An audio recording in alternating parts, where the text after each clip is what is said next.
Check nyo itong can opener na nabili ko, no? So, 5 features siya mga lodi, no? So, ayan, para makapagbukas tayo ng can opener, no? Yung open niya, kailangan ibalik nyo po muna and then, pipihitin nyo pa clockwise para po buksan nyo yung lata, no? So, balik muna natin para mailagay natin siya sa lata. And then, next, pihitin natin siya. Then,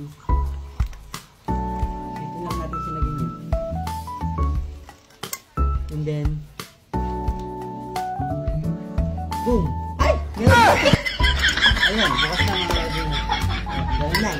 And then, meron pang buksan muna natin, tanggalin natin yung boom. Meron pa siyang bottle opener pagka nahirapan kayo magbukas ng bote.